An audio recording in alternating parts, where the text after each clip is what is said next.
À partir du moment où on a ce scénario qui est suffisamment solide, on va se lancer dans toute la fabrication de l'animatique 2D, qui est un storyboard monté. En fait, le film se fait au storyboard. Le scénario en animation n'est qu'une première étape. It's beautiful. I've never seen this before.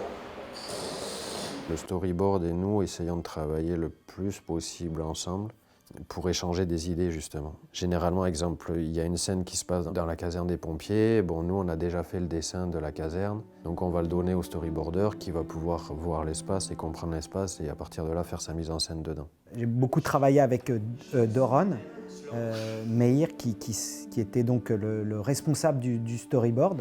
I really want to see this.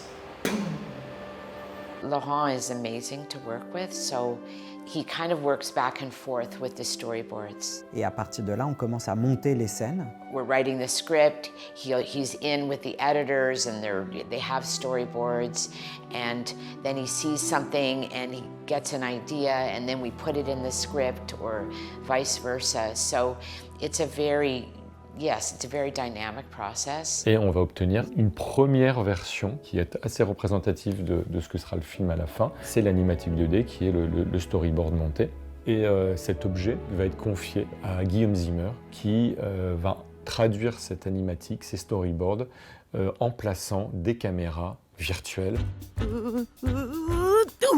Notre but principal était vraiment de retranscrire en images les émotions que le réalisateur voulait partager. On filme une histoire et du coup, je suis arrivé avec mes influences sur comment j'aimerais filmer l'émotion, comment j'aimerais filmer l'action, comment j'aimerais filmer l'humour. Relax, everything will be fine. Amber will protect me. Et c'est vrai que sur l'humour, une énorme influence de Black Edwards ou de Mel Brooks, sur l'émotion aussi, des choses très, très douces où on peut rentrer dans le quotidien. Je voulais filmer le quotidien New York, de marcher dans une rue avec des mouvements très lents. Donc on reçoit le storyboard. À partir de là, on en discute avec Laurent. À partir de là, on essaye d'absorber ce qu'il nous a dit et on propose une première version. Donc on prenait nos personnages, on avait une caméra virtuelle et donc on a vraiment essayé que dans beaucoup de cas, les mouvements de caméra soient réalistes. Quand ils sont en habit de pompier, on a vraiment essayé de les suivre, de sentir que si on est sur l'échelle avec eux, la caméra est là pour transcrire, que si Georgia a peur parce qu'elle va tomber, on est au plus proche d'elle et de rester sur les personnages aussi longtemps qu'on peut. C'est pas se retrouver dans un côté très clip, très film hollywoodien actuel. On est vraiment dans un Hollywood de notre enfance. Et par contre, quand on passe dans la partie action, on va être plus dans des relations caméra-épaule, des plans rapides, on est derrière les pompiers, on essaye d'aller vite, on fait un peu plus d'erreurs, on est plus dans la tension.